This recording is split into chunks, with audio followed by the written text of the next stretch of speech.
And good Tuesday morning. My name is Ryan Belmore. I'm the owner and publisher of What's Up Noop. It is just past 11:30 here on Tuesday, March 28th. My friend, sometimes Mr. Frank Brosnan joins me. How are you, Frank? I'm pretty good, Ryan. How are you? Good. And we're going to have an important conversation today. And Heather Hole Strout, who is the executive director of the Dr. Martin Luther King Jr. Community Center, which you're probably going to hear us call MLK Center or something shorter. But Dr. Martin Luther King Jr. Community Center is located at 20 Dr. Marcus Wheatland Boulevard, a mouthful. And Heather joins us today. And Heather, how are you? Good morning. How are you? I'm great today. Thanks. And Frank, you are in the right place finally. We are doing an interview in the morning. Frank is used to being on the radio in the morning, and normally it'll be 6 o'clock at night, and he'll say good morning during an interview. So yeah, that's right. Did I say it right? How about that? Yes. Heather, I think we're going to kick off by there's a lot going on at the MLK Center right now, and we're going to start there because in case we have any interruptions. Sure. Yeah. So right now I'm in my office, which is actually a closet. We are undergoing a huge renovation project here at the center, and I'm working from a closet on site because I need to be here in our construction. Here's my hard hat sitting right next to me. Nice. Ready to put on and go help with any issues as they come along. And but also right outside this door is our lunch program, which is going on right now. We do a grab and go lunch that we do in collaboration with McGrath Catering. And it's every Tuesday and Thursday from 11:30 to 1. Right now they're serving chicken curry soup right outside the door. So there's dozens of people. Usually we do about 150 servings of soup every Tuesday and Thursday. So hopefully there will be no disruptions. But if there are, we'll just do what we do here at the center. We will pivot and persevere. That's what we do every day. I think that's a good place to start because many people might know the MLK Center as a food pantry or serving lunch or soup kitchen. MLK has been around a long time. Frank and I have been talking with the MLK Center for a very long time, but maybe we start there. Remind us all that MLK Center does within 30 minutes. Sure. So I know there are so many. We do, I think right now we have 26 different programs, and we have three main components of what we do. One is hunger relief services, which I think we are the most known for, but the others are just as important. We have early childhood programs for young children. So we have a preschool, we have an after school program and a summer camp program. And those are, very important programs for the children in our community and families so that they can go to work with excellent childcare. And then we also have community programs, and our community programs are a wide variety of things. We collaborate with a lot of community partners like the Potter League for Animals, who comes and does vet clinics for our clients. And we have community dinners. Actually, tomorrow night, we have an amazing community dinner that I invite all of the viewers to. We're doing that in collaboration with Justos at the Hammett Hotel. So Kyle Stamp, the chef there, is going to be coming and cooking a meal over at St. Paul's Church, which is one of the sites we're using during construction. And that's from 5:30 to 6:30 tomorrow night. So that's another thing that we do. We have concerts. We have exercise classes that are free Monday through Friday. The list goes on and on of things that are going on here. So community programs, education programs for young children, and hunger relief programs are the three main things we do here at the center. Heather, could you describe the community that you serve? Sure. So we used to be called the Newport Community Center until the renaming of the center after Dr. King's death. And so we are a community center. We're here for everyone. And I think a lot of people think the MLK Center is only for a certain population, but everybody is welcome. And that's one thing that we're really working on, is trying to get all the pieces of our community together, because everybody, a true community are people that work side by side and play side by side with their neighbors, whatever that means. So we're for everybody. Heather, every time I talk to somebody at the MLK Center, I have to bring this up. Very first time, way back when, Frank and I used to be on a radio station nearby, and Allison came on, and I have never forgotten this line that she mentioned, that many people probably think about the services you provide might be the person standing on the street corner, or might be the person sitting on a bench somewhere over by St. Mary's and asking for money. But oftentimes it could be somebody relatable, somebody who's bagging your groceries at the local grocery store, or somebody who's a bank teller. And, at the end of the month, when they have to decide whether to feed themselves or to pay their rent or to pay whatever the mortgage or whatever it may be, oftentimes those people are the ones coming and seeking help because they just can't get the ends to meet up. It's not always what we picture. Who's going to a food pantry, who's going to the MLK Center for help. I've never forgotten Allison tell me that. And, I try to tell everybody that is, so many people are paycheck to paycheck that the MLK Center is there for them in the middle. Yeah. And I think that is so true. I actually was born and raised here in Newport, and I graduated from Rogers High School back in 1988. And I see almost every day classmates of mine who are coming here to the center for some type of help or support. I see at the grocery store, at the schools, at the hotels, at the restaurants, many of the people that come to the MLK Center for help. So I think, it's no secret that things are tough for many, many people right now. And we're seeing a lot of people who are turning to us for help for the first time in their lives, with the cost of rents and, forget trying to buy a house here, just rents alone. People are having to make decisions between paying their rent or their electric bill or feeding their family. And, I always say to people who are, we do hear a lot. I think people need it more than I do. I'm not going to come because I think people need it more than I do. And I always say to people, no, if it's something in your mind that you think you need, then you need it. And come here, get food, and that will relieve some of the money that you can then put towards your rent or put towards trying to save a little bit of money to get to a better place. So, we're here for everybody. And we are seeing this year compared to last year, between a 20 and 30% increase monthly in our hunger services programs. And I think any one of us who go to the grocery store and do the same shopping that we did a year ago can see why. For people that were just getting by, a lot of those people are not getting by anymore. So we are here to help anybody who needs help. And I think that's a really important message that I want to send today. Heather, I wonder if we can, Frank, I've just got a quick follow-up. Wonder if we could talk about shame. People might feel like they might be recognized, especially by so many employees there who are in the community. But how do you tell people that they shouldn't feel shame for asking for help, for coming, for you might be recognized, but we're not here announcing every single name who's come in. How do you tell people it is okay to ask for help? Yeah, I mean, it's tough. I'm not going to make up that it's not, but dignity and respect are the values here at the MLK Center that we believe in. Our staff is trained to sit with people, and especially to take people through the pantry the first time they come, to make them feel like they are not different than anybody else, and that it's okay to get help. We have staff that from time to time need to come and use the pantry, and we make it very, very normal for people to come receive the help that they need, because any one of us, I say it all the time, there have been many times in my life where I have been one event away from needing the same thing myself. So no one should be embarrassed by that, and I'm happy to take someone shopping through the pantry myself. I've done it. There have been a few instances where you can tell that someone's extremely nervous the first time they come, and our staff just takes them right under their wing. And I promise you that by the time they walk out the door, there's a whole different look on their face. And we also have a lot of community partners, as I was saying, like Conexión Latina. We work very closely with them, and they help teach people in our community, some of the Spanish speaking population, that we are a safe place to go, and that it's okay, and that, we will take care of them. And so it's really about building relationships with people. But that first time for sure is I think a brave step for people. And we just want them to know that we will make it comfortable, and they will be telling their friends that it's an okay and wonderful place to be.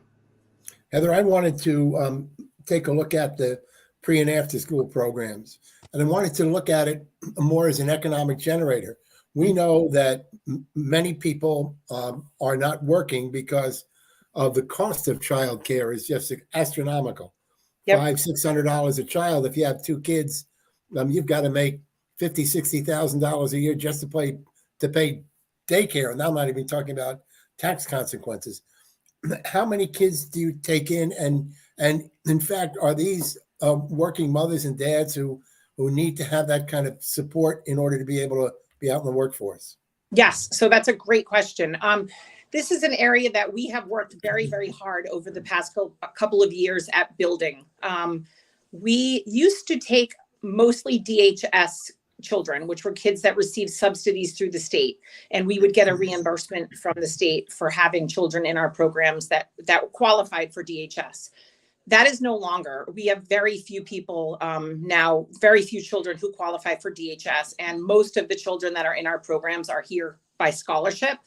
Those scholarships come through foundation grants that we apply for, through corporate grants, and through a lot of very generous individuals in our community who know that it takes a village to make it work. So we do not give scholarships out to people who are not working parents. So if you are a working parent, all you need to do is fill out a very simple scholarship application that we can help with. And I also look at people's pay stubs. So I can say in our earlier conversation that I know where the people who come to the MLK Center work, and they work in all different parts of our community. So, you know, we are helping the workforce significantly by what we do. So we are completely full in our preschool with a pretty long waiting list. Part of our construction project is we are adding an additional preschool classroom. We are a licensed childcare facility. With that comes some very strict regulations. So the square footage per child is pretty significant. So we can't pack them in here. We definitely have to stay within those regulations, but we have a remarkable preschool program and are open from 8 to 5. And it's a year-round program. And I am hoping that we can just continue growing and growing, because there is a real shortage of childcare here on the island. Some places have closed during COVID, and, you know, to be a licensed facility, it's a lot.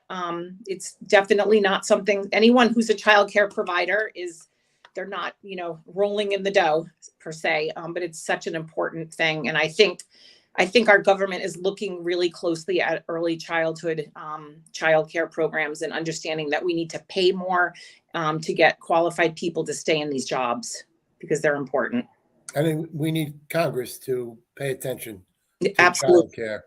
Absolutely. I mean, these, you know, I just came from our mayor and his wife came today to read to the children in our preschool. I was just in there, and, you know, I look at the faces of these children every day, and I know that we are making such a huge difference. We have about 60% of our kids in our preschool are from Spanish speaking families. And to see from the first day to today, these children, many of them are starting to speak fluent English. And when they go to kindergarten, they're going to be well ahead of their peers and ready to learn, because they have learned the language skills that they need to succeed here in our community.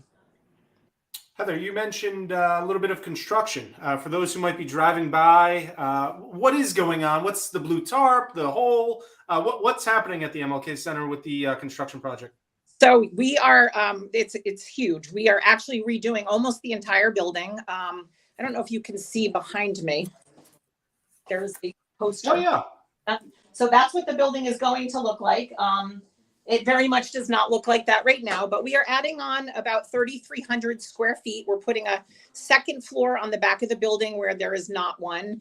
We are going out towards the sidewalk, both levels, and we're going to be doubling the size of our food pantry, doubling the size of our food storage. Like I said, adding on a preschool classroom, adding on additional office space and community program space for our very quickly growing programs. The MLK Center has more than doubled the number of clients that we serve in just a few years. So we're seeing an uptick year after year after year. And, you know, we know that there's still so much work to do. And we're really excited. The project will probably be completed at the end of this year. We've come across some some bumps in the road. B and Brothers construction has been nothing but amazing, but with an old building like this, you come across some obstacles that you didn't expect. So we're getting through those, and things are really moving along. I'm sure you can see when you drive by. What do you think that's going to mean when it's all said and done? Obviously, your client base can expand. Of course, you have to have staff to be able to handle that as well. But what will it mean to people who are there? Will there be more programs, where more opportunities? Yeah, so we will continue growing our programs as needed. One of the things that we are really looking towards is this year there's been a lot of challenges with getting a warming shelter up and running in our community. And we have partnered along with Kodak and Newport Mental Health at doing something temporary down in the lower level of 50 Washington Square, but it's not a big enough space, and it's serving the purpose because it's keeping people out of the cold. But beyond that, it's not the space that people deserve. So we are looking into expanding that as a program next year once we reopen, providing a warming shelter on cold nights to people in our community who need a place to go. And then we will continue adding on as needed. You know, we're always looking at what does the community need and how can we respond. But I think probably the most important thing that we do before we add any program is we look around at who's doing that already, and we have conversations with them. And if they need more support, then we will add a program to support that. But we don't want to duplicate what other people are already doing, because there's only so many resources in this community, and we need to make sure that we are using those resources wisely. You know, Heather, you bring an interesting point. So I want to ask you just generally, I know some communities will have all of the organizations similar to MLK and Lucy's Hearth, and all of them that meet together on a regular basis, and will refer people out to the various agencies that can serve them best. Is that kind of an organization established on Aquidneck Island? So there are a lot of collaborations that we are a part of. Newport Partnership for Families is one. There are a lot of different organizations that are a part of Newport Partnership for Families. The No Wrong Door initiative for mental health support is another collaboration. The Newport Health Equity Zone is another collaboration. So we are part of several collaborations, but there's not just one place to go, because there are so many different needs and supports in our community. But we definitely are, you know, most of my job is meeting with other people in our community to see how we can work together at supporting the people that we need to support. Heather, when I look at the 2022 impact report from the MLK Center, it's very, very impressive. And I suggest everybody can probably find a copy of it. Zero number of days the center was closed since 2019 pandemic start really jumps out. That MLK Center has not been closed a single day since the start of the pandemic is remarkable. I mean, there are pages of statistics here, 3 pages. What number jumps out most to you over the last couple of years? I think the number that jumps out most to me are the meals served from the center. You know, that number has grown so significantly.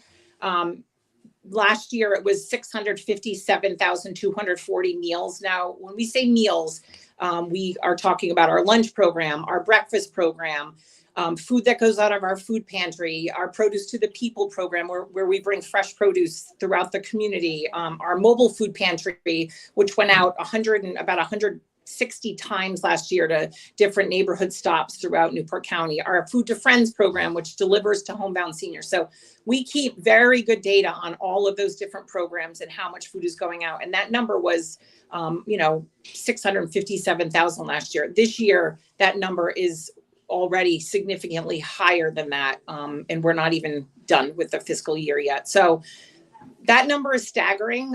One of the things in our project that we're doing, and I wish I could take you on a tour. Maybe we'll do that another day. That would be a do. Yeah. Although I did that with one of our funders, and they said they were getting seasick because I was just so excited. But so I think that that's a staggering number. But I think, you know, there's so many, sometimes even a program that we do, like our LEAD program for LGBTQIA teens. Although the numbers in that program aren't huge, you know, we usually have about 8 to 10 people who come weekly to that.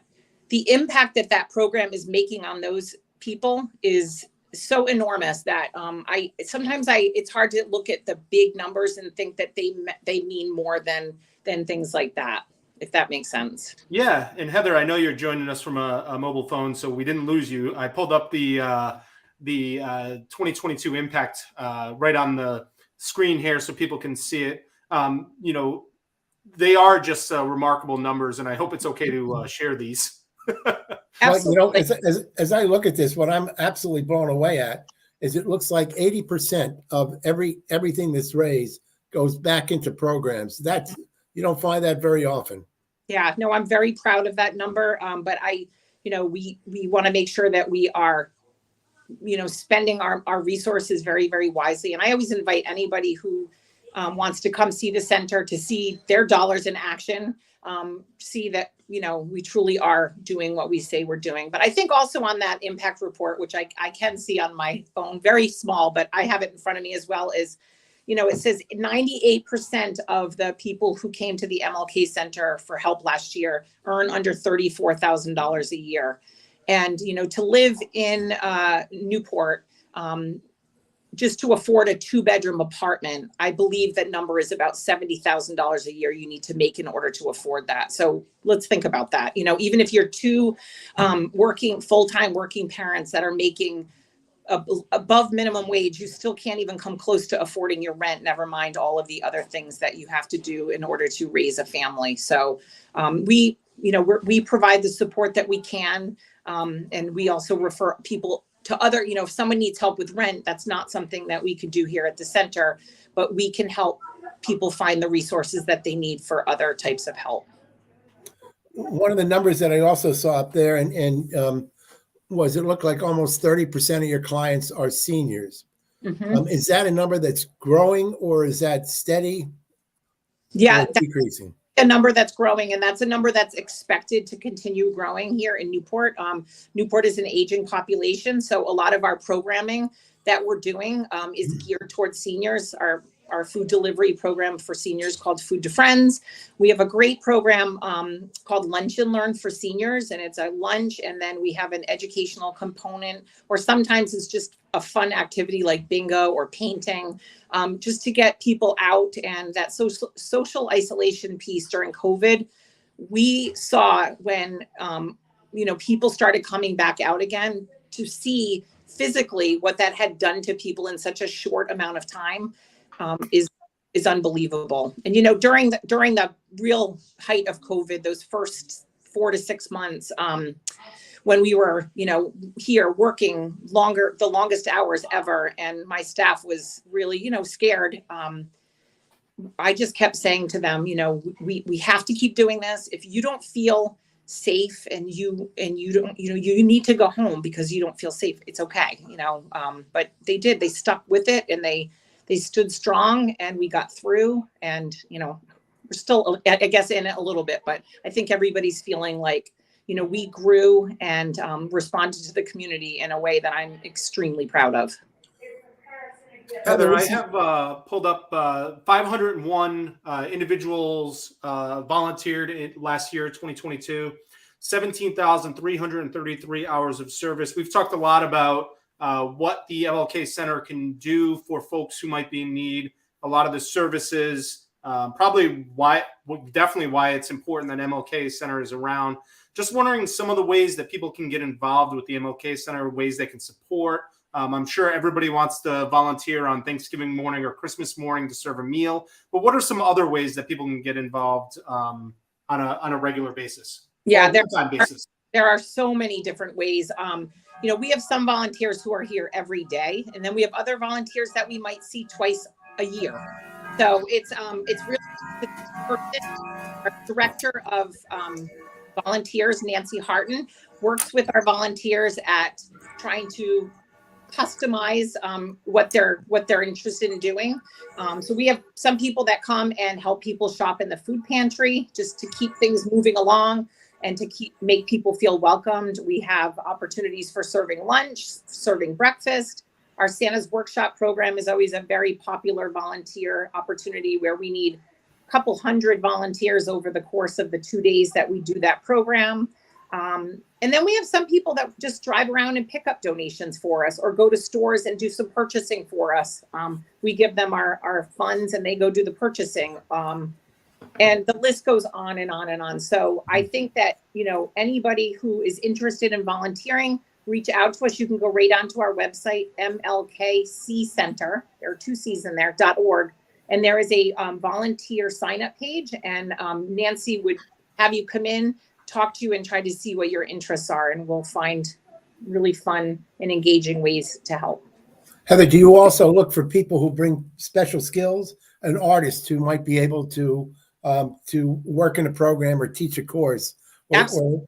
So all of our exercise programs are taught by volunteers who are good at what they do. We also have some people that are working with our after school program, some engineers that are working on some STEM programming with kids. And we are looking actually for some more people to mentor kids in STEM programming, which is a great opportunity for anybody that loves working with children and that has a little bit of knowledge. And we can certainly help them with the activities and that kind of thing. And then, when we need just support in certain areas, it's good to have volunteers that have skills in fixing things or putting things together. So definitely. And that's part of what the volunteer application looks like. It asks those kinds of questions so that we know if we have people among us who are really good at certain things when there is a need. Where does your funding come from? So our funding comes from a variety of places. Less than 3% of it comes from federal, state, or municipal support. The rest of it comes from grants, individual donations, corporate support.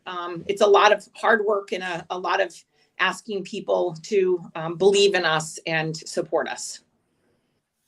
This is a big week. Last couple days of March. This big thing has come over the nonprofit sector in Rhode Island the last couple of years called 401 Gives. 401 area code, but also it is April 1st, and it's the day of giving in Rhode Island. And what is the MLK Center doing for 401 Gives this weekend? Yeah, so this year 401 Gives is actually happening over a weekend, which is a new thing. So it goes from 6 a.m. on Friday and it runs through Monday at 6 p.m., I believe. I hope I gave the right time there. If not, Allison will let me know.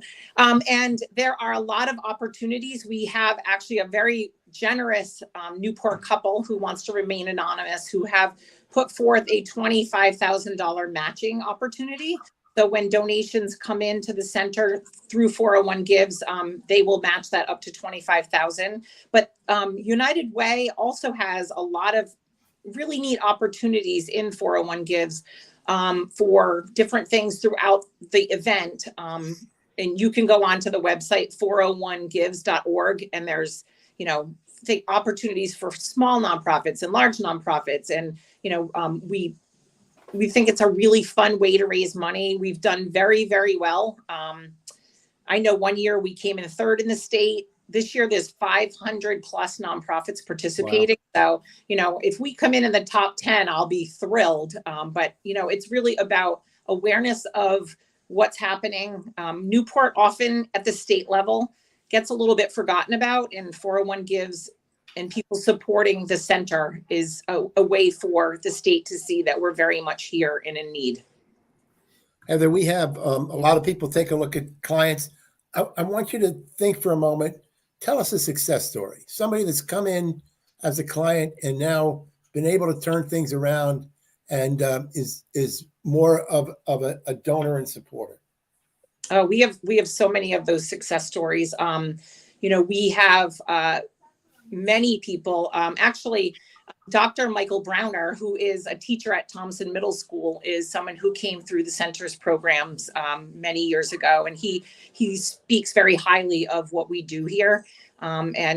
He has told us, he's in our centennial video, which is on our website, that the MLK Center and the roots that he got here have helped him be the successful person that he is.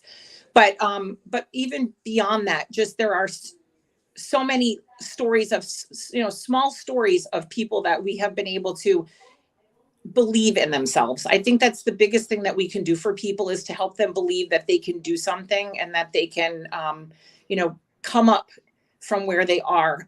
There's actually a woman, I'm going to just back up. So I'm going to show you something. There's a woman that started coming to the center in the fall. She's from the Ukraine.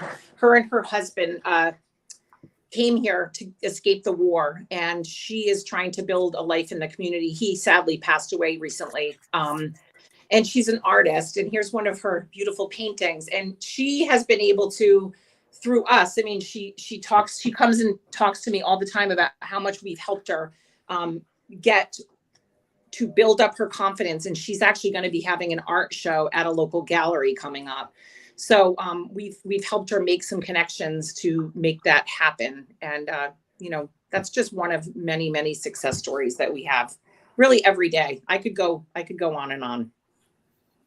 And we have been going on. A quick question, and I'm sure this will go in a favorable way, but Mr. Cicilline taking over Rhode Island Foundation. It's going to be nice to have a familiar face, somebody I know who has been a supporter of many of the nonprofits in Newport. Has he touched base with you yet?